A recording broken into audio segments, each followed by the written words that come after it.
Nós vamos aqui falar sobre a palavra de Deus, porque todas as coisas são importantes no culto, mas a palavra de Deus, a mensagem, a pregação direta da palavra de Deus é a mais importante, porque dentre de todas as coisas, a única que não vai passar é ela, né? Passa os céus e a terra, mas as minhas palavras não hão de passar. E a palavra de Deus, ela é algo extraordinário. É extraordinário porque é uma revelação que Deus deu ao homem, logicamente, para que o homem, através dessa revelação, tenha conhecimento. E o Senhor Jesus Cristo, Ele nos orienta, né? Para que a gente tenha o interesse de aprendermos a palavra de Deus e não apenas aprendermos, examinarmos essa palavra. Ele disse que nós devemos examinar as Escrituras, porque ali está revelado como é que nós vamos ter e alcançar a salvação, e são elas que testificam a respeito de Jesus. Então, toda a revelação que o homem pode ter da parte de Deus está ali nas Sagradas Escrituras.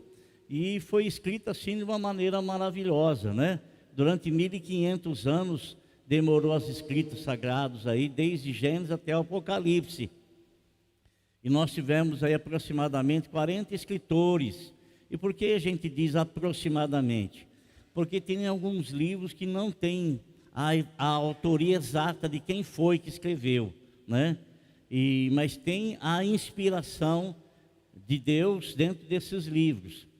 E o apóstolo São Pedro, ele fala assim que a Bíblia ela não é de particular interpretação, mas homens santos de Deus escreveram-na inspirados pelo Espírito Santo. Então nós temos 40 escritores aproximadamente, mas um só autor, que é Deus.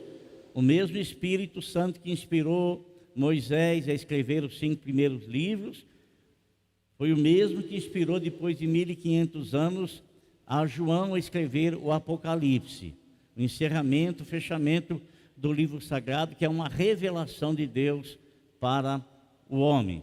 E nosso Senhor Jesus Cristo, quando aqui esteve conosco, Ele disse o seguinte, que Ele não falava as coisas ao seu bel prazer, mas Ele falava tudo quanto do Pai Ele tinha ouvido. E muitas coisas que o Senhor Jesus Cristo nos dizia, nos falava e foram escritas no Novo Testamento, Ele o fez repetindo o que estava escrito lá no Velho Testamento. E outras tantas revelações que Ele trouxe, né, através da sua manifestação, e que inspirou os evangelistas a escreverem sobre a biografia dele. Mateus, Marcos, Lucas e João escrevem a respeito de nosso Senhor Jesus Cristo. Os 3 primeiros livros, Mateus, Marcos, Lucas, eles falam de Jesus Cristo que nasceu do ventre da Virgem Maria, se fez homem e passou pelos processos que era um costume o povo judeu passar, né? Porque ele não veio para quebrar a lei, ele veio para cumprir a lei.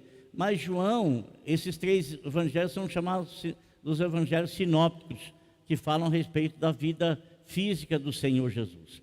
Mas o apóstolo São João, ele escreve de Jesus Cristo antes dele nascer, né? Porque ele é desde todo sempre. A Bíblia fala assim que todas as coisas foram feitas por ele e nada do que foi feito se fez, né? A Bíblia também fala que Deus estava em Cristo Jesus reconciliando consigo o próprio homem.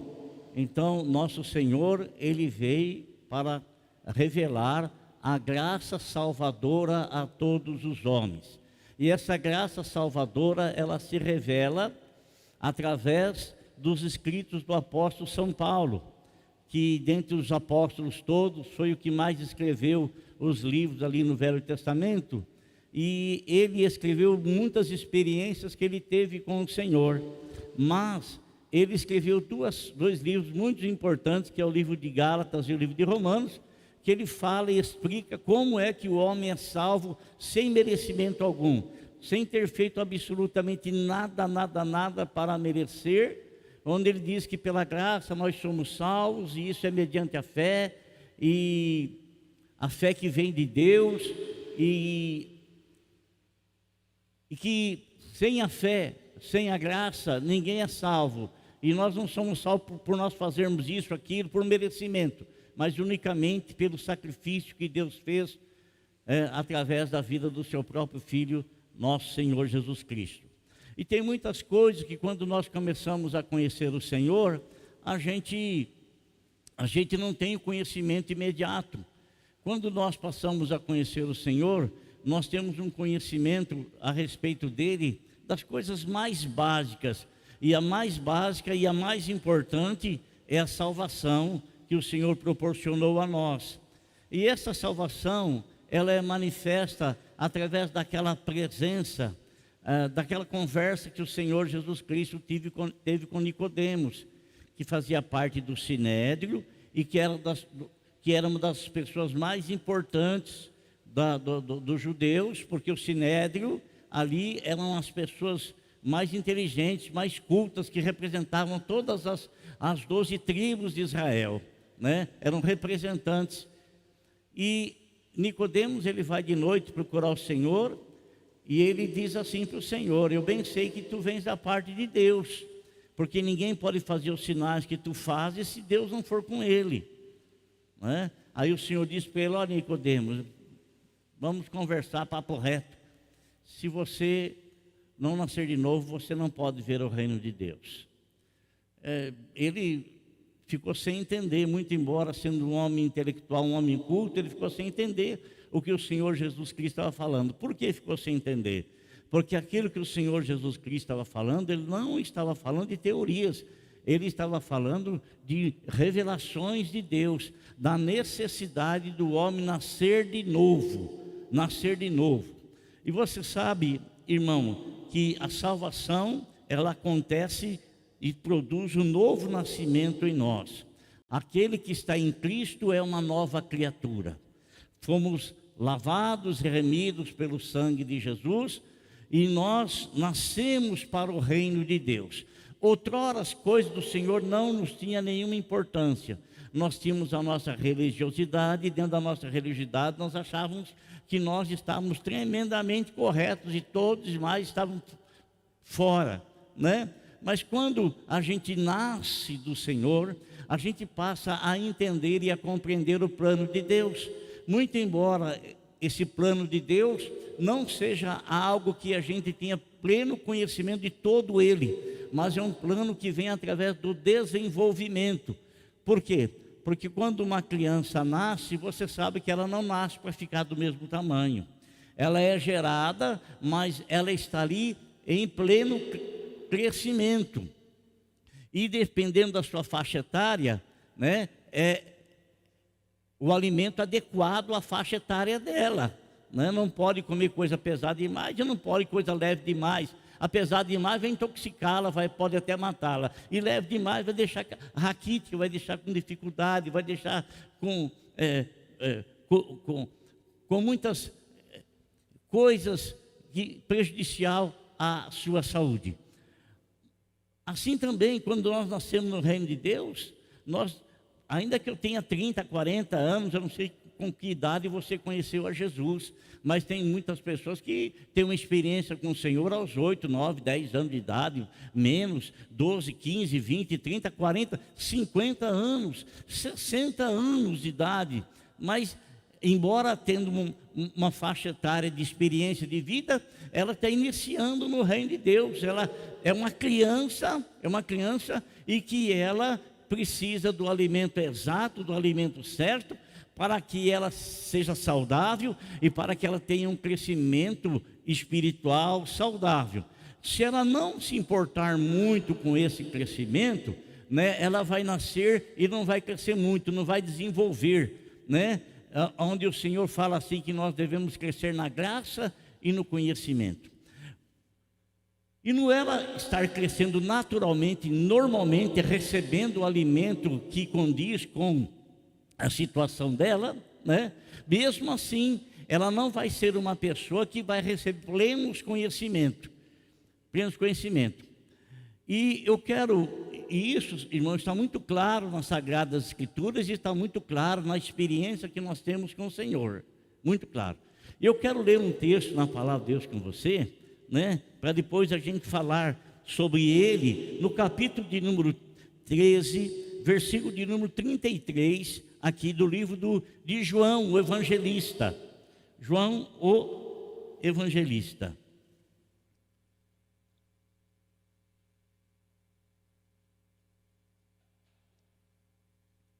O que o Senhor fala aqui em João 13, 33.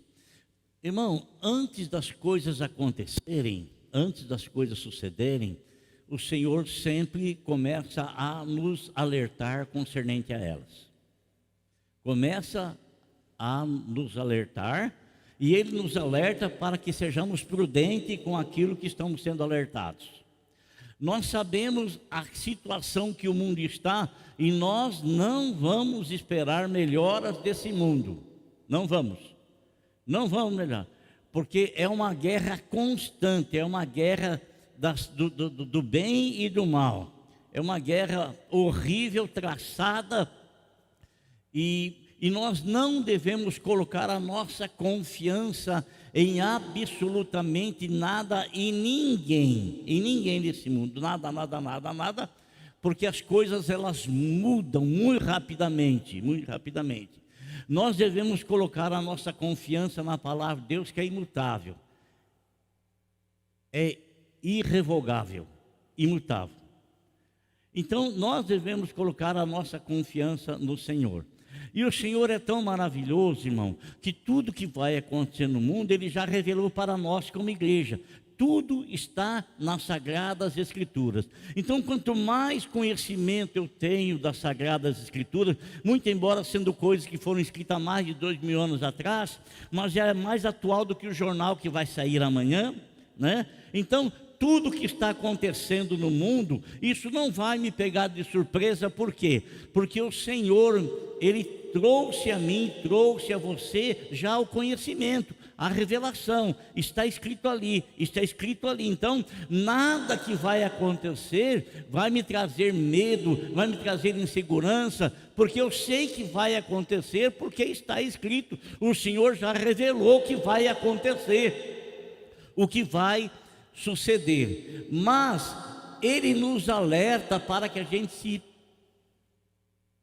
previna. Então todas as coisas que iriam suceder com aqueles 12 homens que o Senhor Jesus Cristo havia escolhido, e as coisas que haveriam de acontecer com o Senhor Jesus, o Senhor alertava aqueles 12 homens para que quando acontecesse, não os pegasse de surpresa, mas que eles estivessem cientes. Então, irmão, a revelação de Deus não é para ficar oculta. Se é revelado, é algo que esteve oculto, mas que agora está sendo mostrado. Então, Ele está mostrando para o povo dele, está mostrando para a igreja dele, está mostrando para a casa dele o que vai acontecer, o que vai suceder, tanto com o mundo, quanto com a igreja dele, que somos nós. Tudo está declarado, tudo está declarado. E, meus irmãos, aqueles 12 homens, eles começaram a ter a revelação do Senhor assim, através da palavra. Não havia nada escrito. Hoje, se eu não entender alguma coisa hoje que está escrita, amanhã vou rever novamente, porque eu tenho ela em mãos. Está aqui, está impressa, está aqui em minhas mãos. Eu não entendi agora, mas amanhã eu vou ler de novo, depois eu vou ler de novo, até eu ter o entendimento que eu tenho ela em mãos.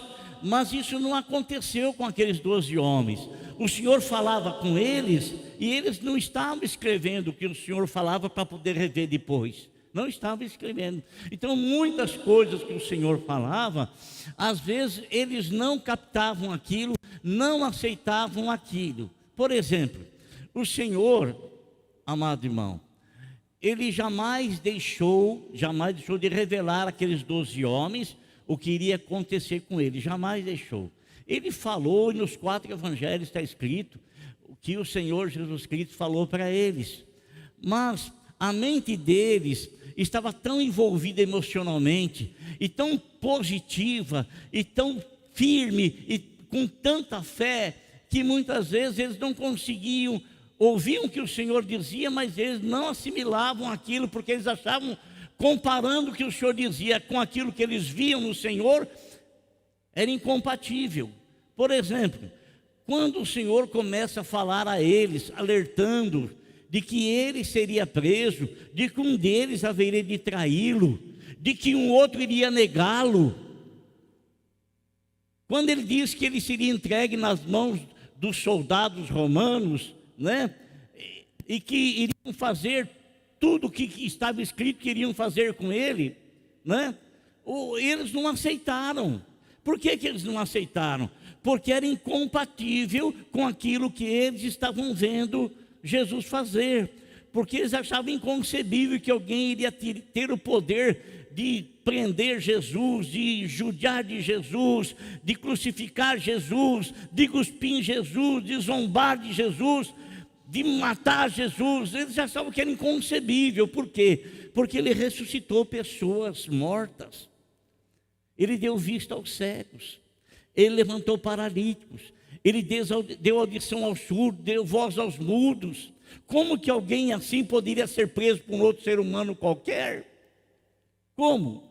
Então era inconcebível, mas mesmo assim o Senhor não deixou de alertá-los, de falar a verdade da realidade que estava para suceder na vida dele.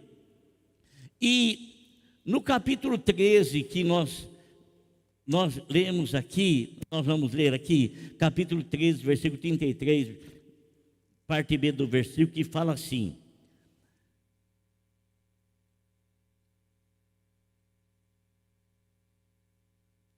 meus filhinhos, vou estar com vocês apenas mais um pouco, tá bom? Vocês me procurarão e não me acharão. Como eu disse aos judeus, agora lhes digo: para onde eu vou, vocês não podem ir. Vou ler novamente. Meus filhinhos, vou estar com vocês apenas mais um pouco. Vocês procurarão por mim e, como eu disse aos judeus, agora lhes digo: para onde eu vou, vocês não podem ir. Aquilo, irmão, mexeu com os apóstolos, mexeu com aqueles 12 homens, mas nós estamos seguindo ele. Como é que ele fala para onde ele vai e a gente não vai poder segui-lo? Nós estamos andando com ele, nós vamos do Monte da Oliveira com ele, ele vai no templo, nós vamos junto, ele vai na sinagoga, nós vamos junto, ele vai aqui, vai acolá, nós o acompanhamos, nós estamos... O que ele está querendo dizer com isso? Para onde eu vou, vocês não podem ir. Então aquilo ficou na mente deles.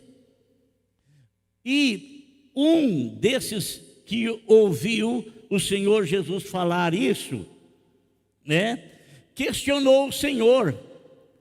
Simão Pedro, no versículo 36, ele fala assim: Simão lhe perguntou: Senhor, para onde vais? Jesus respondeu: para onde eu vou, vocês não podem seguir-me agora, mas mais tarde vocês me seguirão. O Senhor estava explicando para ele o que ele não estava entendendo, e por não entender, ele estava questionando o Senhor. E o que ele fala? Então, Pedro responde, perguntou: Senhor, por que não posso seguir-te agora? Darei a minha vida por ti. Darei a minha vida por ti. Sabe, irmãos, uma das coisas que Deus, Ele não requer de nós é que venhamos a fazer votos que nós não iremos cumprir. Uma das coisas que Deus não requer de nós é que venhamos comprometer a nossa palavra, não meditando, não pensando no que ou qual é a enroscada que nós estamos entrando. Uma das coisas que o Senhor Ele não requer de nós, que venhamos a empenhar a nossa palavra sem primeiramente analisar o quanto aquilo de empenho vai nos custar. Ele não quer. Quando o Senhor falou para vocês não podem, Pedro então ele achou ele pensou, ele imaginou que ele era suficientemente espiritual e que ele estava pronto não apenas para seguir o Senhor, mas dar a própria vida em favor do Senhor. Dar a própria vida em favor do Senhor. Quem é que está pronto para isso, irmãos? Nós estamos servindo ao Senhor aqui nesta casa, nesse lugar que o Senhor preparou para nós. Nós somos tão miseráveis, tão miseráveis. Ah, se não fosse a misericórdia de Deus, se não fosse o amor de Deus, se não fosse a proteção de Deus, porque nós não sabemos nada concernente o amanhã. O amanhã é um futuro, é uma eternidade que virá através do plano do cosmos, do cronos, do nosso tempo. O ontem nós não viveremos mais porque se perdeu na eternidade. A única coisa que nós podemos garantir é que eu estou aqui em cima desse púlpito agora. Nem garantir o que vai acontecer comigo daqui a 5, 10 minutos, embora eu tenha os meus planos, eu tenho os meus costumes, eu tenho as coisas assim ditadas no meu coração. O que é que eu vou fazer? Eu penso em sair daqui, esperar a minha esposa, fechar a igreja, aí vou para a minha casa. Esse é o plano que eu tenho. Mas quem é que garante que eu vou abrir a porta da minha casa? Quem é que me garante que aquilo que eu tenho assim planejado e dentro de um costume vai acontecer novamente, como aconteceu em dias anteriores, vai dar tudo? Quem é que garante isso? Por isso a nossa segurança, amado irmão, está em nós estarmos com a nossa vida nas mãos de Deus. A nossa segurança está em estarmos com a nossa vida nas mãos de Deus. E algo é claro, algo é certo, amado. Quando a nossa vida está nas mãos de Deus, nós só iremos ser chamados por Ele na hora determinada por Ele. Somente. Caso contrário, poderá acontecer comigo, com você, o que aconteceu com os 3 meninos na fornalha ardente. Ele permite ir para a fornalha, mas ele não permite que as coisas aconteçam, que você seja queimado na fornalha. Não foi Deus que determinou que os 3 fossem lançados na fornalha, foi uma situação. Mas o Senhor estava presente e os livrou da fornalha. É igual Daniel, foi uma situação que o levou a ser lançado dentro da cova dos leões, mas o Senhor estava lá com ele, protegendo-o. Então, enquanto não chegar o tempo, a hora certa, nada vai acontecer. Mas é importantíssimo essa segurança que a Bíblia nos traz e nos recomenda, termos a nossa vida entregue nas mãos de Deus, termos a segurança no Senhor.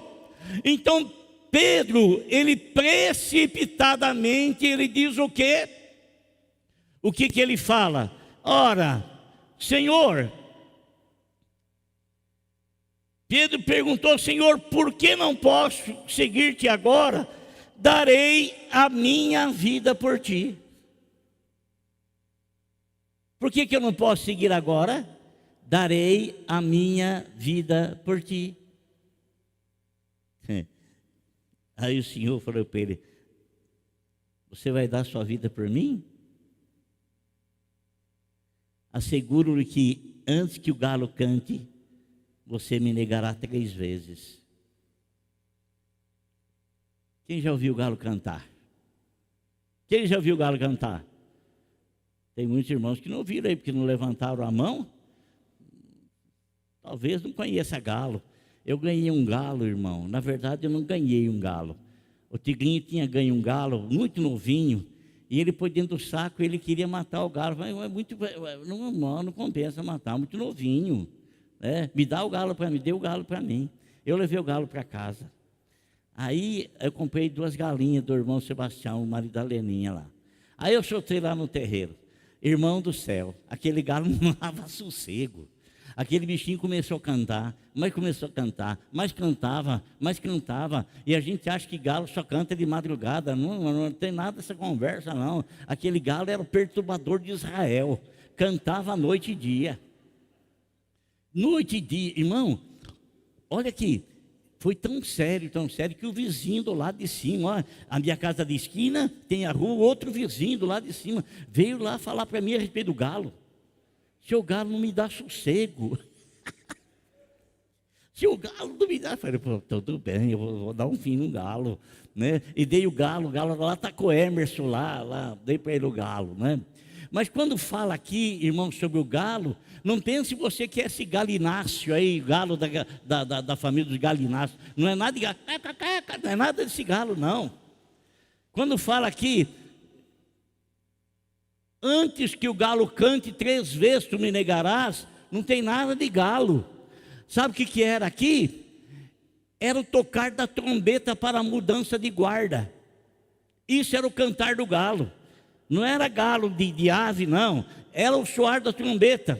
Você que já serviu o exército, você sabia. Não sabia lá que cada toque que dava lá, você sabia para que era.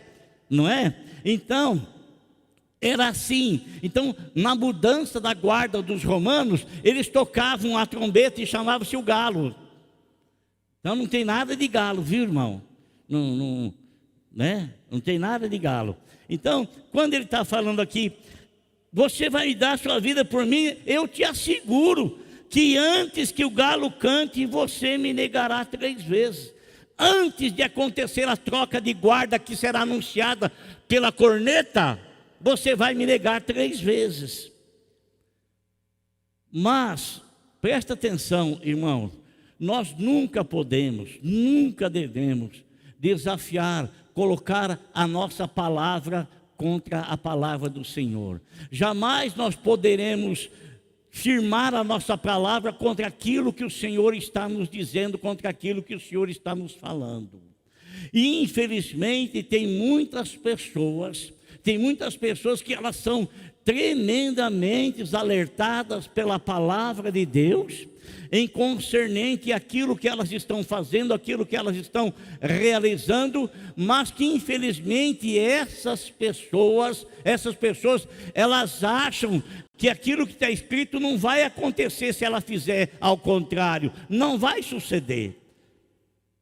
A palavra do Senhor sempre prevalecerá.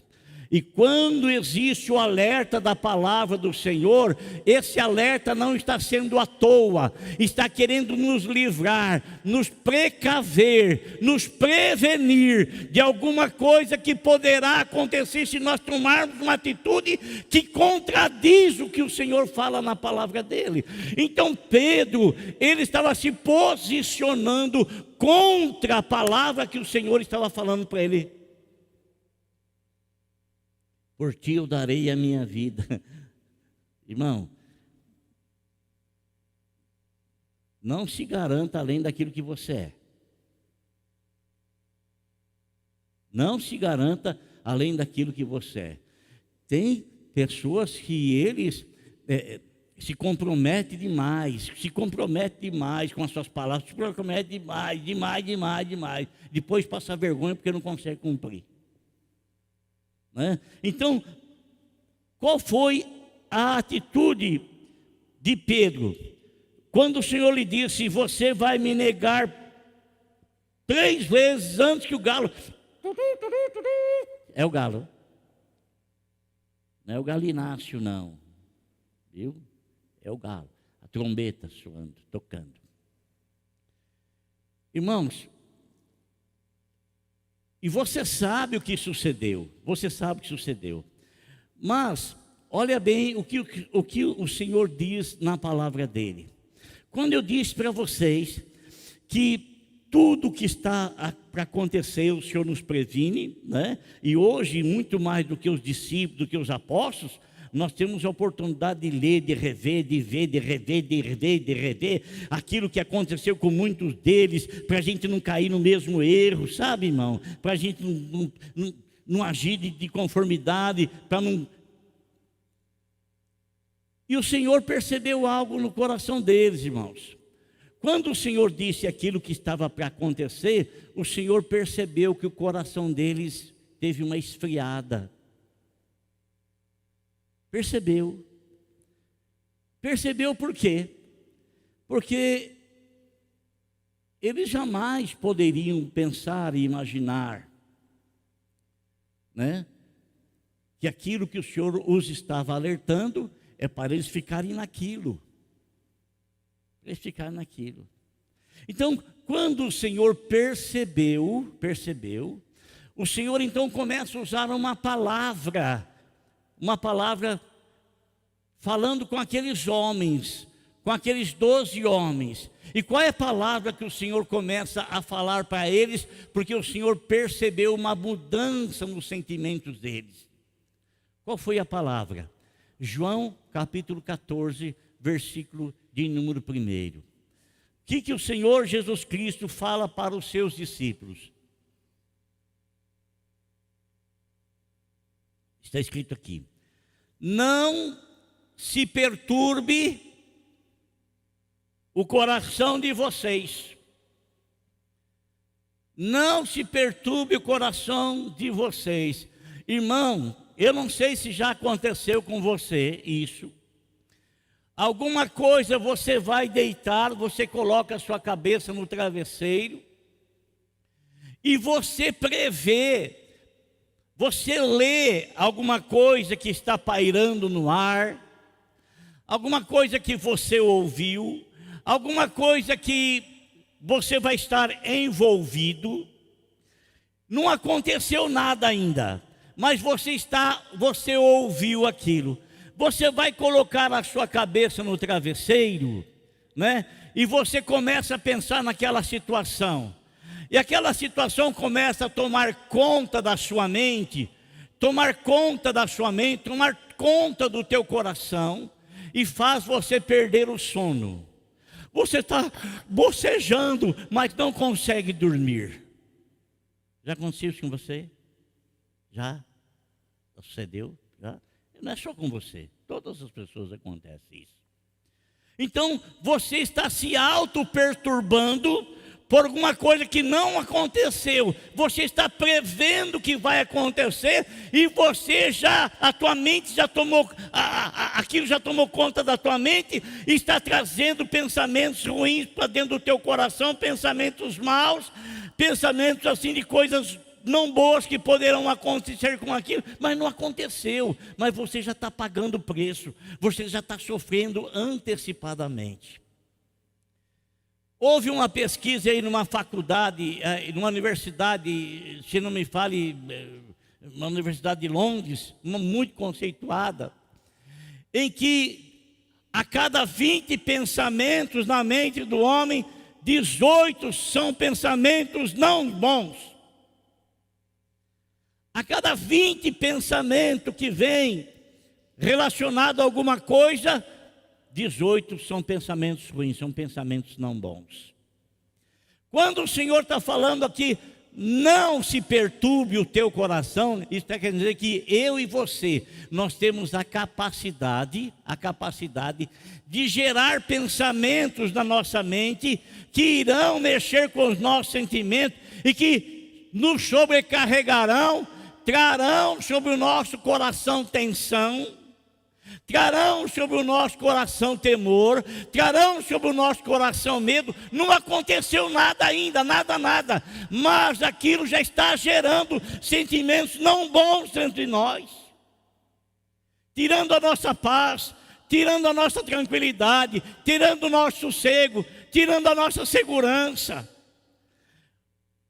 O que ele está falando aqui está se relacionando não apenas com as coisas aqui do mundo, mas ele está se relacionando com o porvir. Ele diz assim, não se perturbe o coração de vocês. Em outra tradução está escrito assim, não se turbe o vosso coração. Não traga preocupações excessivas para dentro de você. Não traga insegurança para dentro de você. Não traga temor para dentro de você. Não traga medo, essas coisas geradas pelo pensamento.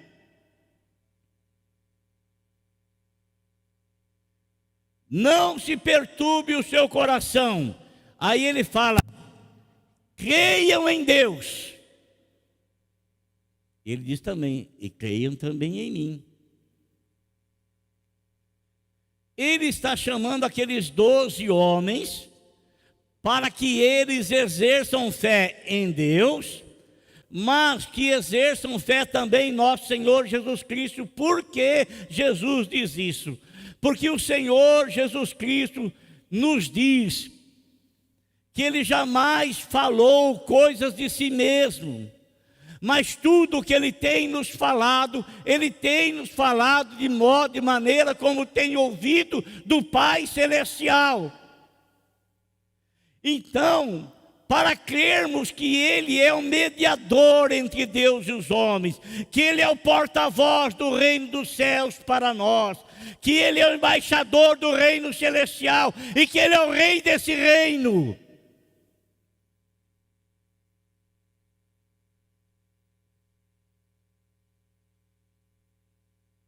Irmão, Ele diz isso para que aquelas pessoas tivessem segurança naquilo que Ele ia falar. Ele diz no versículo de número 2, olha, na casa do meu pai há muitas moradas, muitos aposentos. Eu quero dizer para vocês uma coisa: se assim não fosse verdade, eu não teria falado para vocês. Irmão, qual é o propósito da igreja?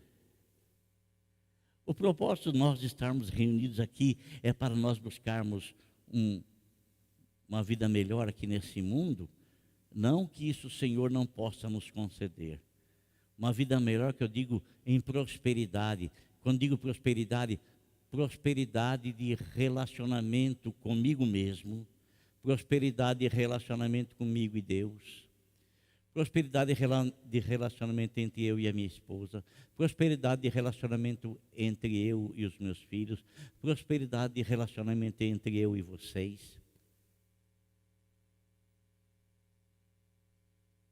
Aprender com o Senhor Jesus a lidar com as situações. Então, tudo nós vamos aproveitar aqui, tudo. A revelação não é apenas para nós vivermos lá no céu, a revelação é para nós vivermos aqui. Aqui. Mas o Senhor estava falando para eles, irmão, do relacionamento com Deus. Nós, como igreja, nós estamos aqui. Nós não sabemos se amanhã estaremos aqui. Hoje nós estamos aqui. E estamos aqui aprendendo a palavra de Deus, não aprendendo tão somente as coisas terrenas, através das revelações daquilo que vai suceder no mundo que está escrito, mas muito mais nos preparando para vivermos as coisas.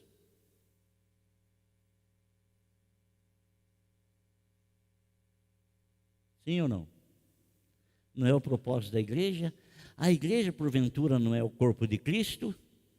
Nós, porventura, não fazemos parte, não somos membros, cada um individualmente, do corpo de Cristo?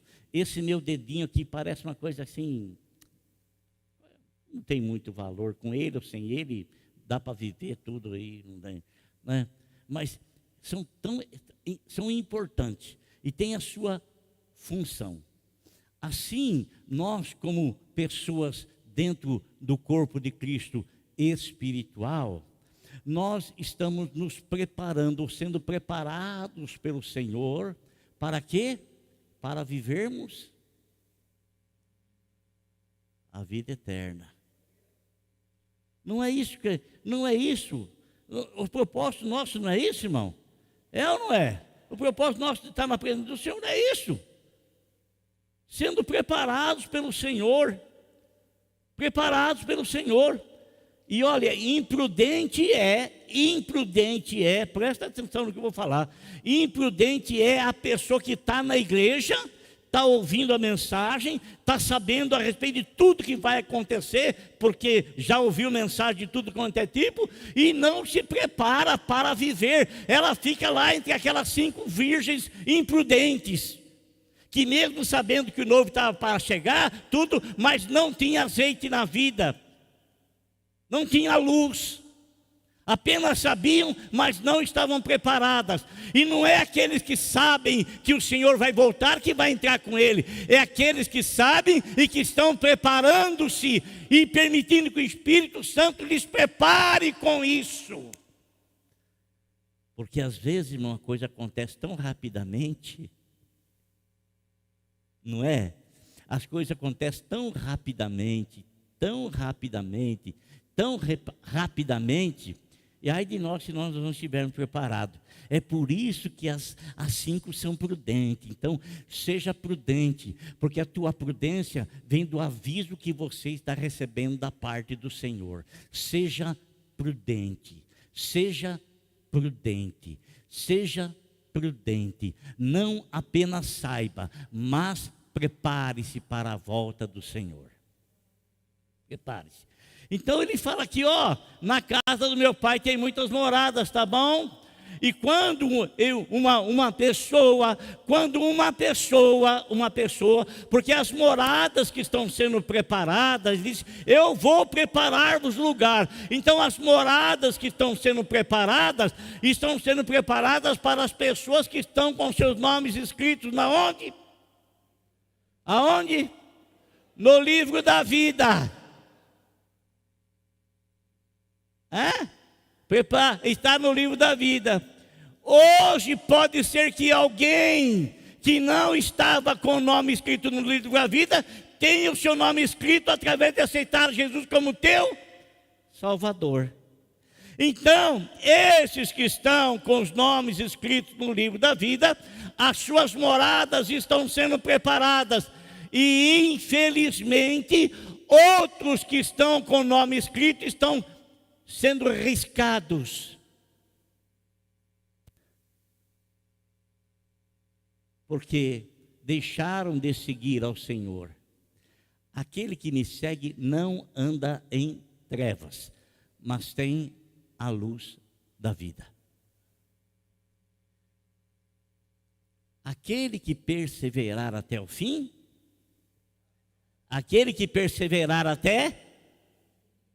qual é a consequência? Qual é o resultado? Será? Mas aquele que não perseverar até o fim, consequentemente, estão me entendendo, irmão? Então o Senhor falou para eles, ó, não perturbe o coração de vocês com as coisas que estão sucedendo, acontecendo, não perturbe não, não perturbe. Não perturbe seu coração com essas coisas. Eu que comando a tua vida. Eu que comando a tua vida. E sabe por que você está na minha presença? Sabe por quê?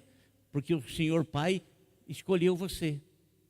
A Bíblia não fala, Jesus não disse, ninguém pode vir a mim se o Pai que me enviou não o trouxer. Então, se você está em Cristo, é porque você foi trazido pelo Pai. O Pai te trouxe e colocou você em segurança nas mãos do Filho. Nas mãos de Jesus. Você está nas mãos do Senhor. Ninguém pode tirar você das mãos do Senhor. Nada pode arrancar você das mãos do Senhor, a não ser que você não queira mais estar nas mãos do Senhor e você, igual o filho pródigo, tomar o teu rumo.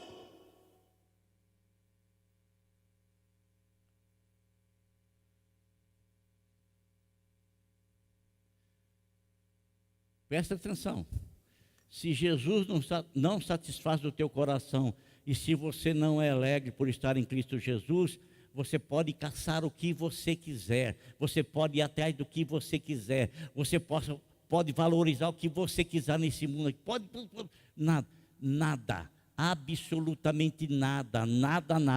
Se Jesus não satisfaz o teu coração, não existe outra coisa nesse mundo que possa satisfazer, a não ser que você venha satisfazer os desejos da tua carne. E esses desejos te levarão para longe do Senhor.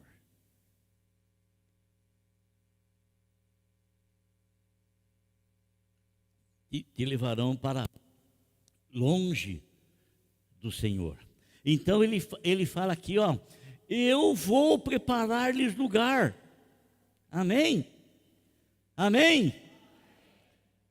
Eu vou preparar lugar para vocês. Ele não tinha ido ainda, viu, Leandro? Ele não tinha ido ainda.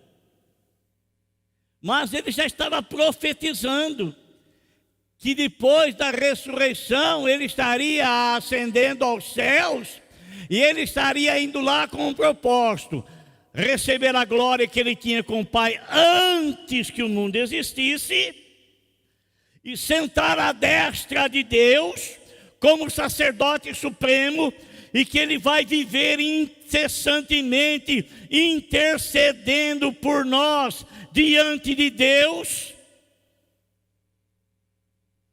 O sacerdote é aquele que intercede, ele está intercedendo por nós diante de Deus. E preparando o lugar e aguardando tão somente na hora que a plenitude das promessas estiverem sendo confirmadas e completadas e concluídas, para ele então vir e tudo estiver pronto, nos buscar e nos arrebatar e nos levar para ele mesmo. Amém? Glória a Deus. Você sabe que isso, amado, vamos ser bem realistas, isso pode acontecer através do arrebatamento, ou pode acontecer através também de uma morte prematura, qualquer coisa, ser chamado antes. Né? Como diz, você vai para uma coisa bem melhor do que aqui.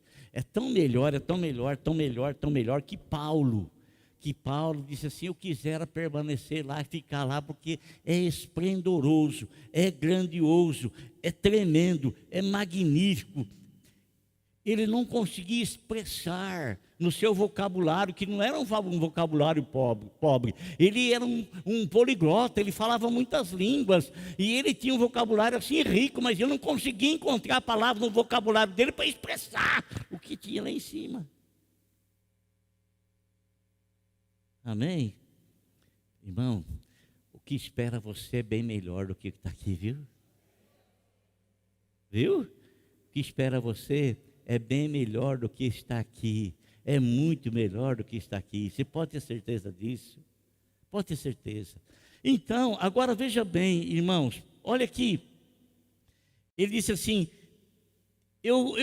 se eu for e lhes preparar lugar, eu voltarei e vos levarei para mim mesmo, ao arrebatamento aí, ó, para que vocês estejam onde eu estiver. Olha o que ele pergunta agora, o que ele fala agora. Vocês conhecem o caminho para onde vou. O que ele falou no início lá para Pedro? Agora você não pode me seguir. Para você seguir, você tem que saber o caminho. Agora você não pode me seguir, que você não está pronto. Porque você vai me negar ainda, você vai pegar o teu próprio rumo. Você não vai me seguir. Primeiro você vai levar uns tropeção, cair em si, para depois então você pegar o rumo exato, o rumo certo. Aí, irmãos, olha que coisa interessante. Quando eu disse para vocês que, muito embora às vezes a gente está no pé do Senhor, aprendendo com o Senhor, e tem coisas que a gente não sabe e que precisa de tranquilidade para poder pesquisar, para poder buscar, para poder ser esclarecido. Aqueles 12 homens também não sabiam tudo não, irmãos. Não sabiam não. Por quê? Porque o Senhor disse para eles assim: olha, vocês conhecem o caminho para onde eu vou. O caminho para onde eu vou, vocês conhecem. Qual foi a surpresa quando Tomé lhe disse: Senhor, não sabemos para onde vais? O Senhor tinha acabado de falar para eles para onde ele ia. Mas para onde ele ia posteriormente, após passar por todas aquelas agruras que haveria de passar. E ele fala aqui: Senhor, não sabemos para onde vais, como então podemos saber o caminho? E qual foi a resposta em João 14:6? Qual foi a resposta de Jesus para Tomé? Eu sou o caminho, eu sou a verdade Eu sou a vida. Ninguém vai chegar ao Pai a não ser por mim. Amém, irmãos? Então Jesus é o caminho através de quem nós devemos andar. A verdade que Ele revelou a nós, que nós devemos nos firmar nela. E estando no caminho, firmado na verdade, nós vamos ter a vida que Ele nos trouxe, chamada vida abundante. A vida de regozijo, de paz, de tranquilidade, mas logicamente não é isenta das dificuldades do nosso dia a dia, das nossas de insegurança, de tantas coisas que às vezes acontecem. Mas o Senhor continua falando para mim e para você: tranquilize o teu coração, que eu continuo no comando de tudo. Tranquilize o teu coração, não traga coisas excessivas para dentro do teu coração. Tranquilize o teu coração, que eu tomo conta de tudo, absolutamente de tudo. Amém?